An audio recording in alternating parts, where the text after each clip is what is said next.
Olá, como que vamos? Tudo bem?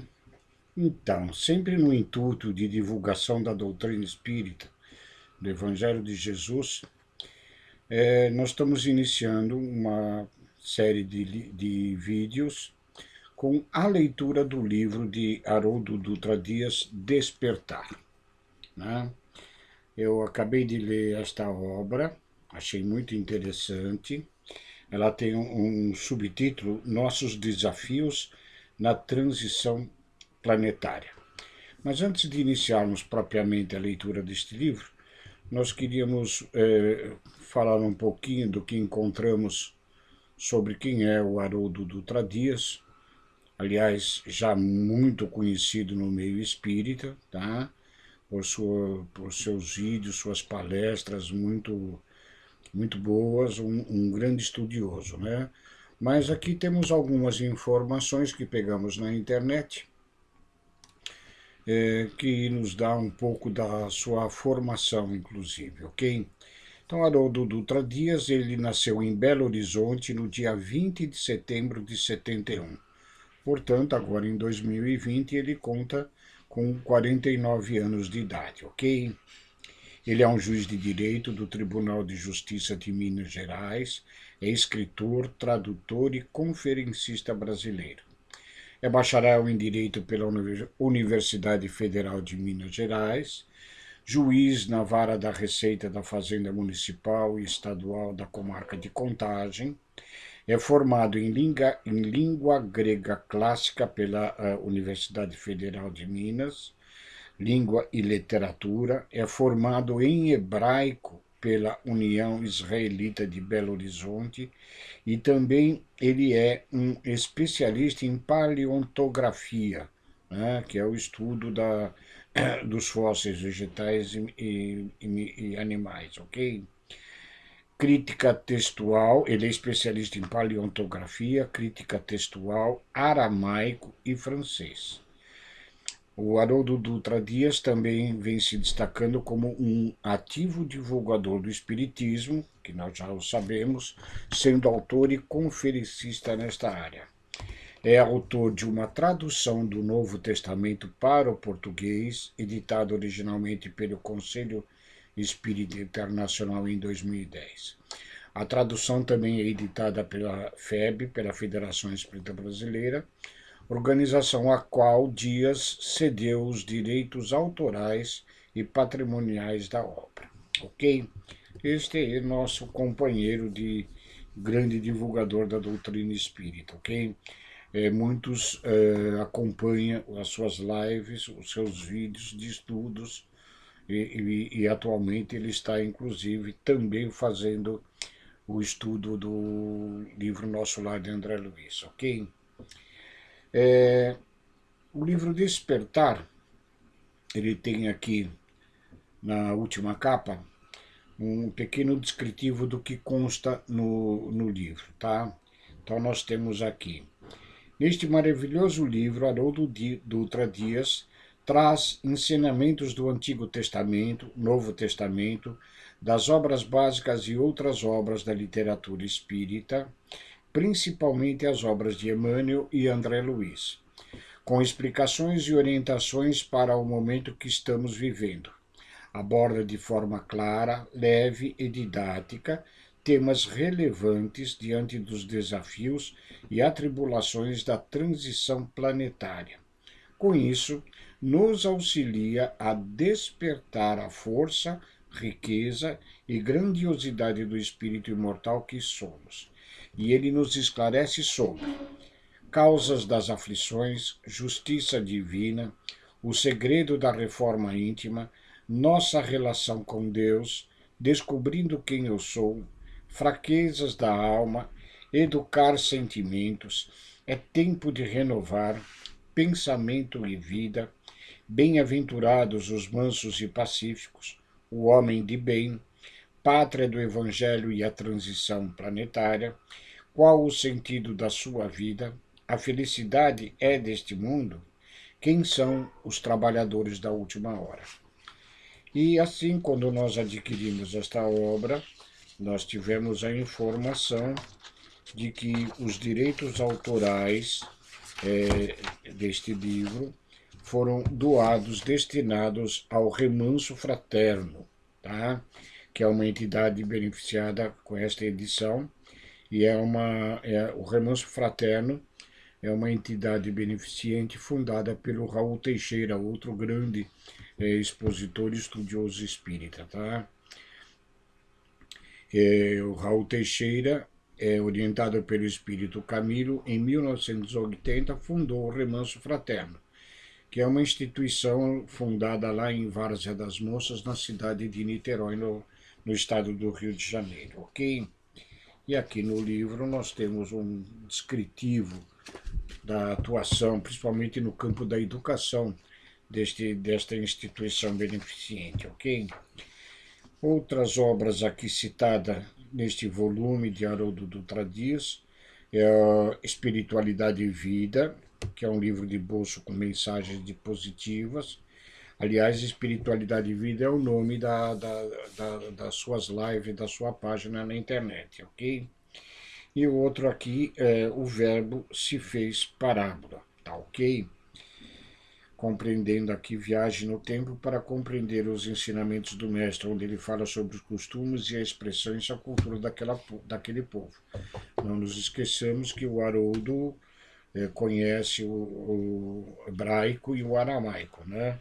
Jesus se expressava no aramaico, ok? Então, sem mais delongas, nós vamos iniciar a leitura deste livro. O capítulo 1 se intitula Causas das Aflições.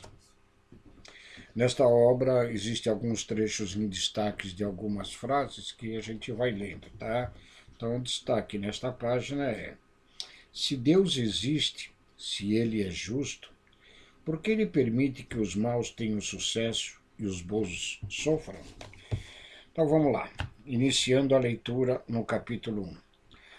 Há algum tempo nós escutávamos uma entrevista de um grande cientista, pessoa dotada de inteligência incomum, alguém que se destacava em sua área de conhecimento pelas realizações e pelo talento intelectual de que era portador. Todavia, esse cientista se dizia ateu e confessava ter rompido totalmente suas relações com Deus e com a religiosidade. E fazia tal afirmação com bastante seriedade. Não se tratava de alguém que debochava ou criticava a religião gratuitamente. Era alguém que de fato havia vivido uma experiência profundamente dolorosa, que deixara marcas e cicatrizes em sua alma e que, em suas reflexões, utilizando aquilo que a sua inteligência podia dispor naquele momento, tomara a decisão de romper com tudo que dizia respeito à religiosidade e à espiritualidade. E quando perguntado por que ele havia rompido com a religião, ele disse de maneira muito sincera: rompi porque a religião não explica a dor. E se há um Deus, se de fato existe um Deus, ele não poderia permitir certas dores que ocorrem com algumas pessoas. A sua fala representava quase um desabafo, um pranto de alguém magoado com a vida, de alguém que de fato sofrera um golpe muito profundo e duro da vida, e que se fez uma pergunta: se Deus verdadeiramente existe, por que ele permitiu que isso acontecesse comigo? Essa talvez seja a grande questão da humanidade, e não há como fugir dela. Nós podemos dar respostas provisórias, superficiais, mas chega um momento em que cada um de nós passa por uma situação de perda, de dor e de sofrimento. E surge esta pergunta. Em muitos, até mesmo uma dúvida, em outros, até uma crise de fé, uma crise existencial. Por quê? Às vezes podemos ter a impressão de que se a dor fosse comparada a uma safra de soja, Deus teria distribuído os grãos de modo desigual. Porque quando nós examinamos a vida do berço ao túmulo, Parece que alguns receberam cota maior de sofrimento, ao passo que outros têm dose mais generosa de felicidade e sorte. Outro ponto que nos chama a atenção é que algumas pessoas recém-nascidas enfrentam de início um caminho árduo e doloroso. Mal chegam ao mundo e se deparam com o sofrimento extremo. São crianças que passam por cirurgias, que enfrentam o câncer ou que vêm até mesmo a falecer por uma doença.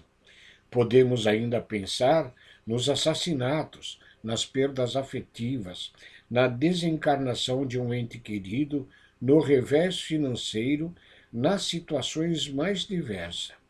Chega o dia em que nós teremos de encarar a dor. Contudo, há algumas criaturas que, desde o dia que nascem até o dia do túmulo, encaram a face da dor todos os dias. E aqui um outro trecho de destaque, como se dá ao final desta página, ok?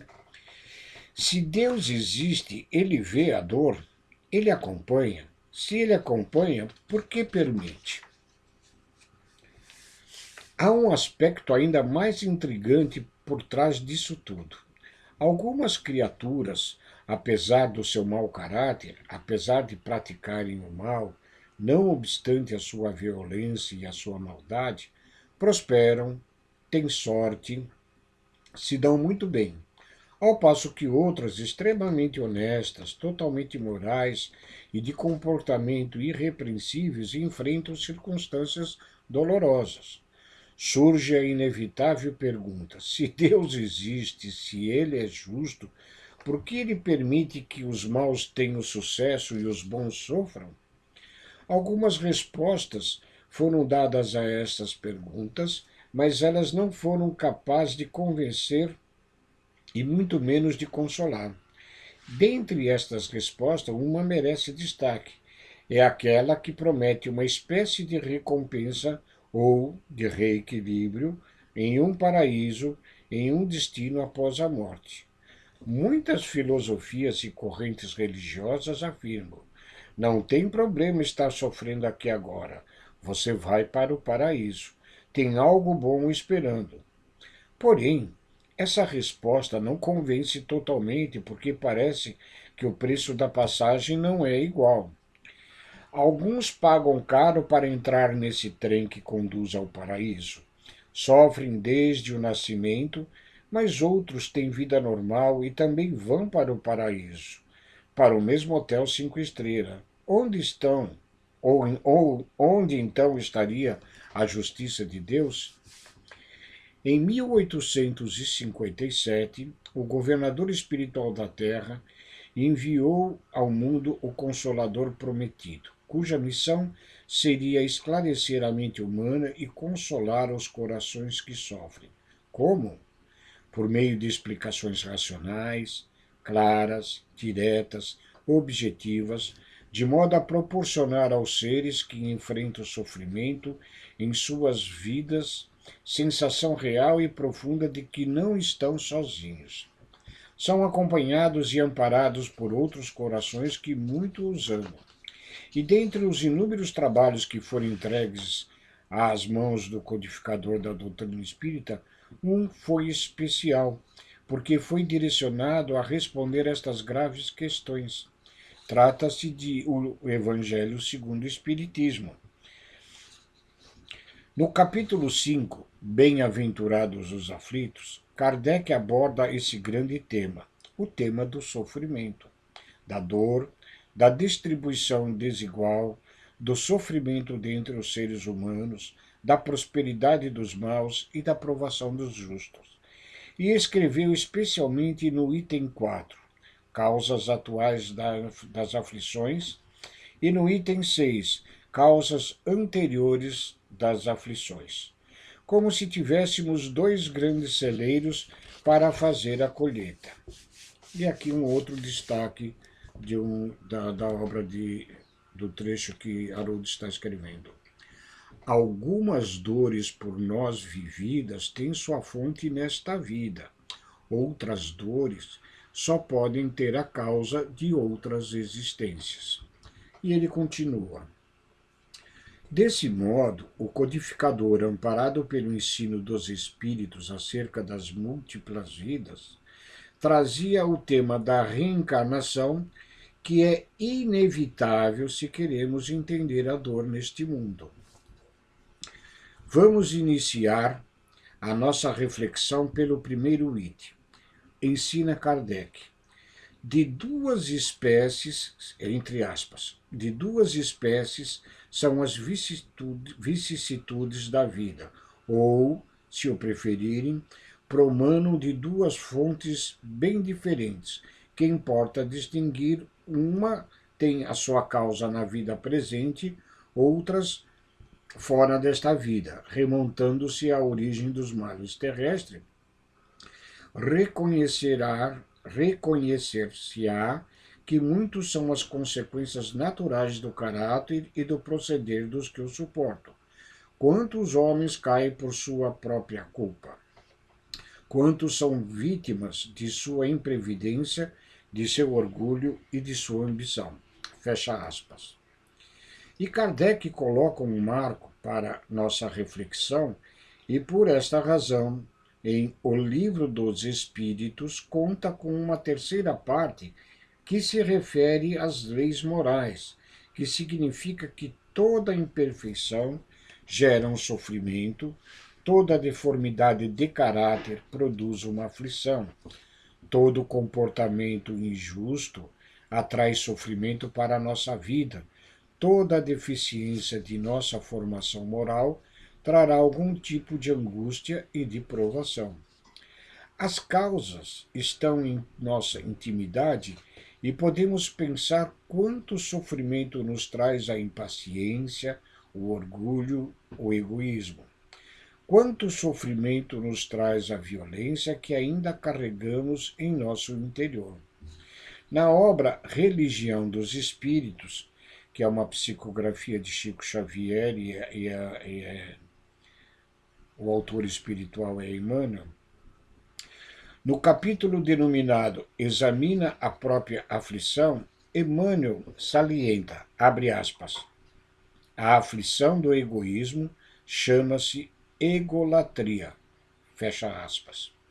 Porque ser egoísta dói.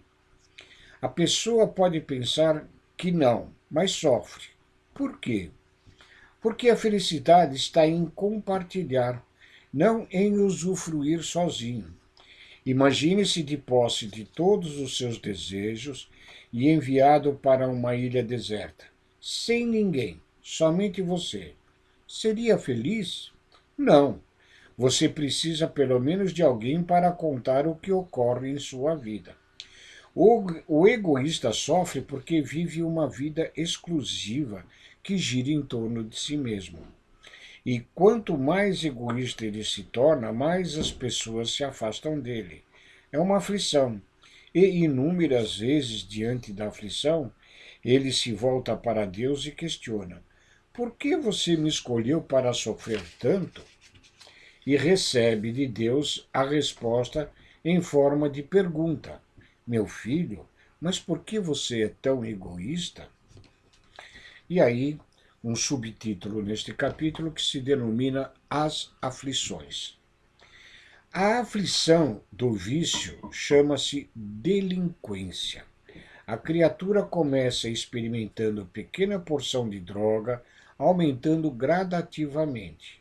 Em pouco tempo, pode estar roubando para sustentar o vício. É um sofrimento. A aflição da agressividade chama-se cólera.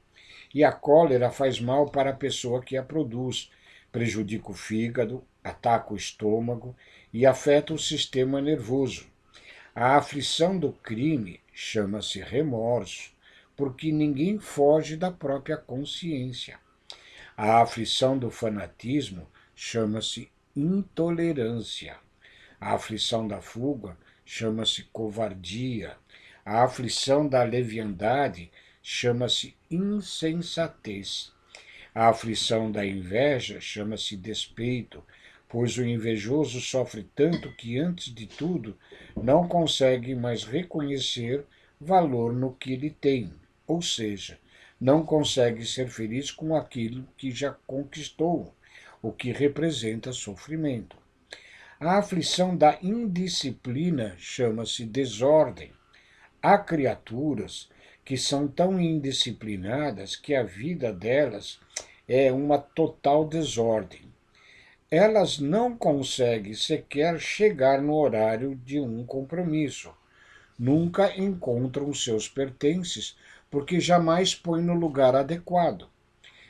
Estão sempre afoitas, tudo para elas é difícil e quem sofre mais é a própria pessoa. Por isso, Chico dizia, em destaque, a disciplina não é uma cela trancada, é a chave da porta que lhe permite sair e voltar. A aflição da brutalidade chama-se violência. A aflição da preguiça chama-se rebeldia. A aflição da vaidade chama-se loucura. A aflição do relaxamento chama-se evasiva. A aflição da indiferença chama-se desânimo.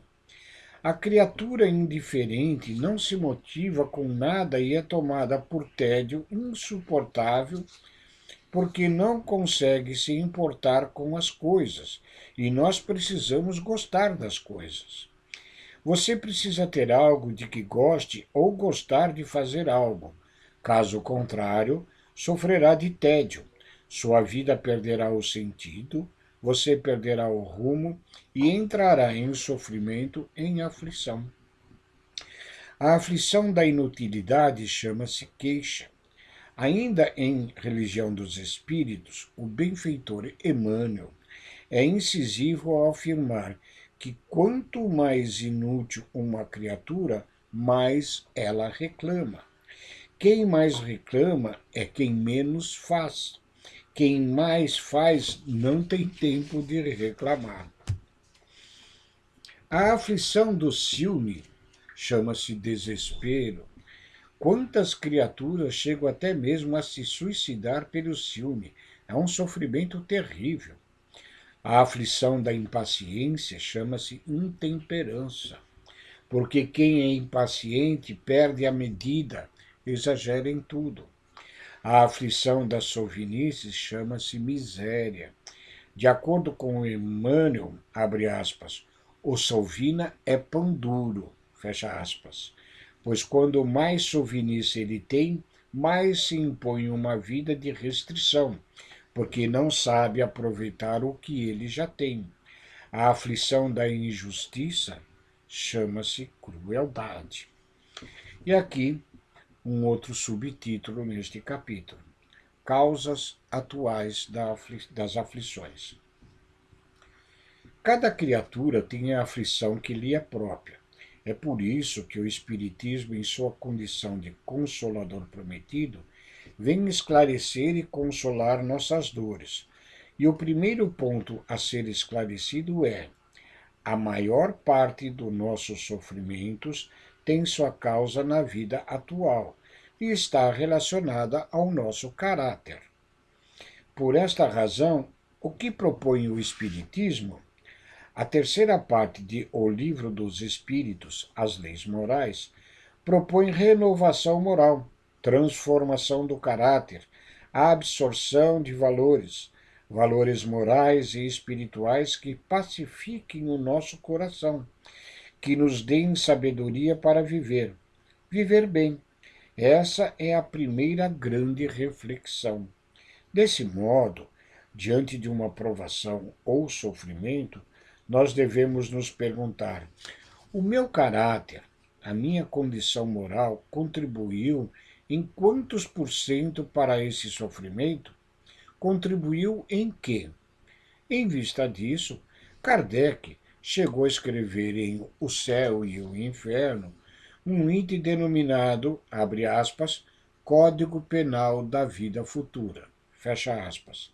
Trata-se de um artigo interessante em que ele enumera e explica que, e aqui em destaque, para cada imperfeição moral que nós temos, há um sofrimento.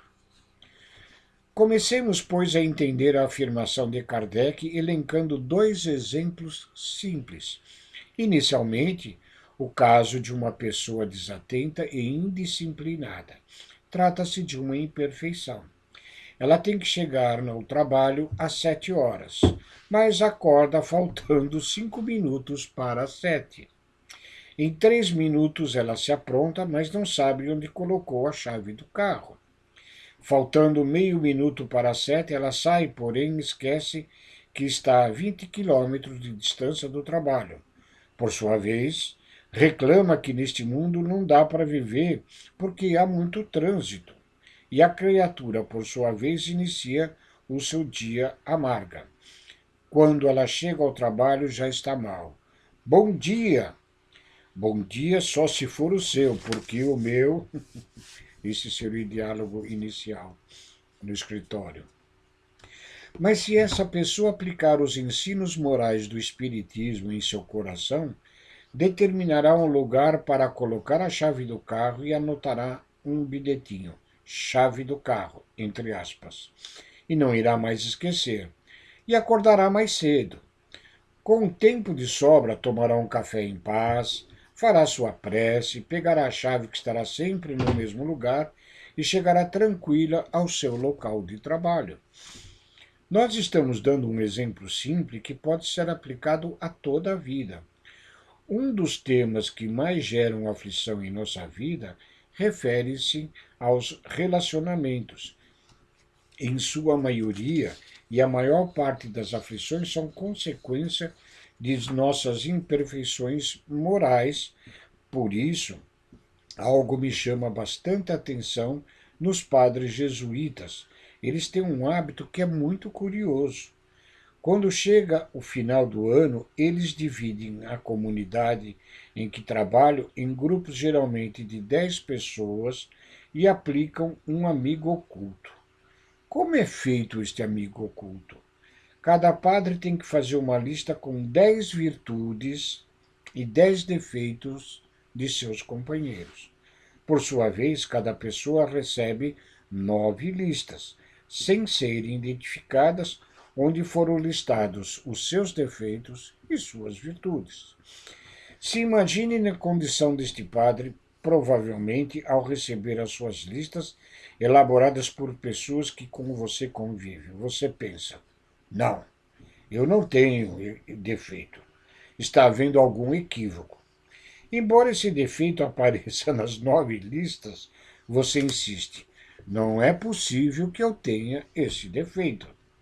Ainda que o defeito seja o primeiro das 9 listas, nós não o enxergamos. Mas o inverso é também verdadeiro, pois com frequência não enxergamos as nossas qualidades. Eu não sabia que tinha esta qualidade.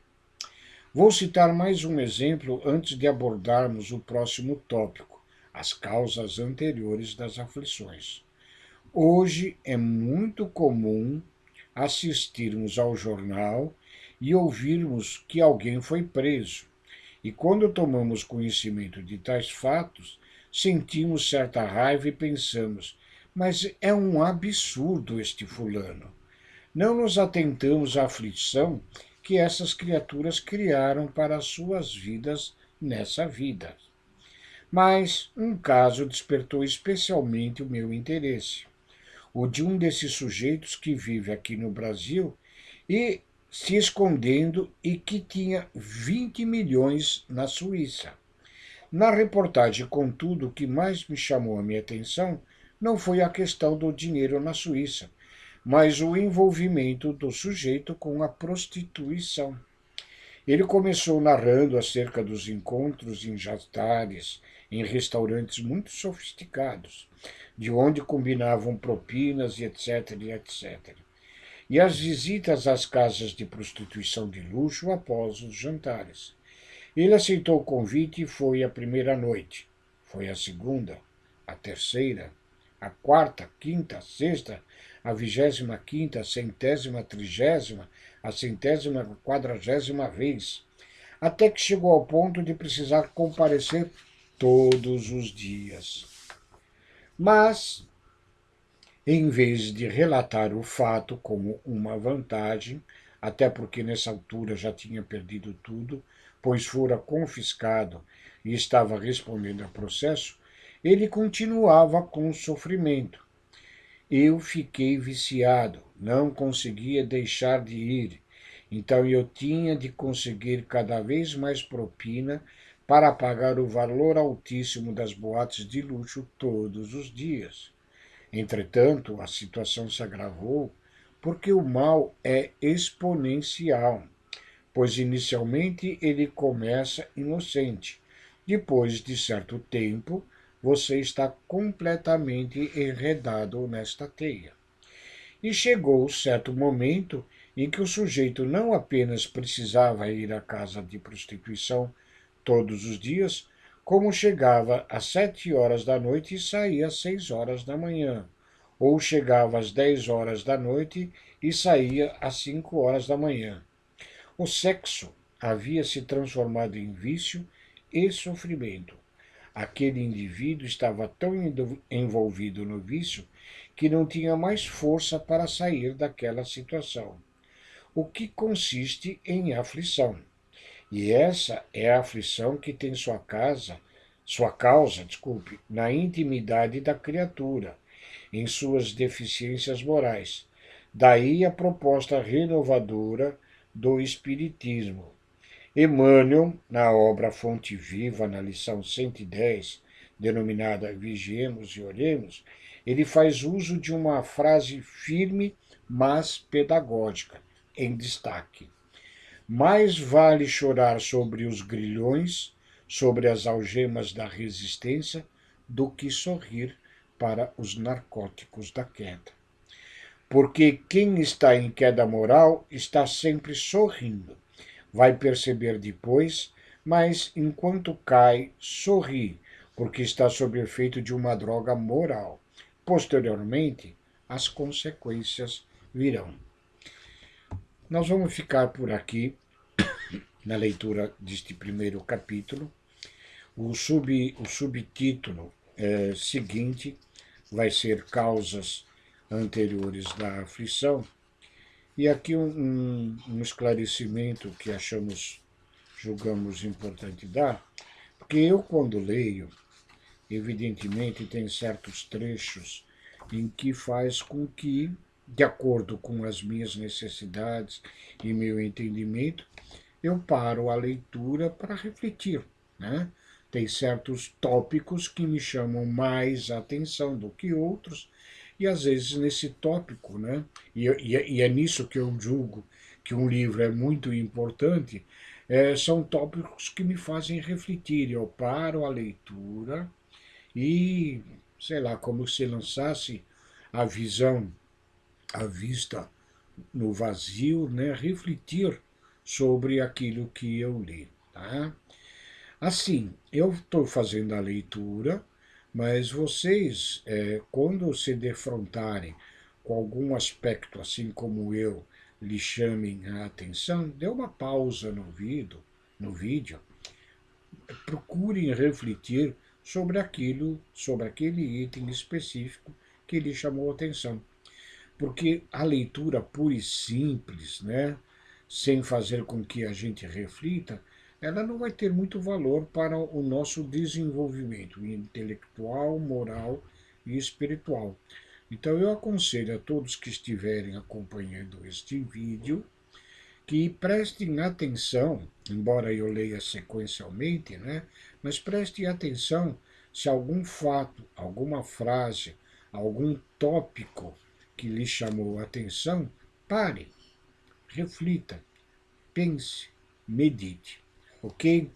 E assim, no próximo vídeo, nós daremos continuidade à leitura deste capítulo, iniciando pelo subtítulo Causas Anteriores da Aflição. Muito obrigado.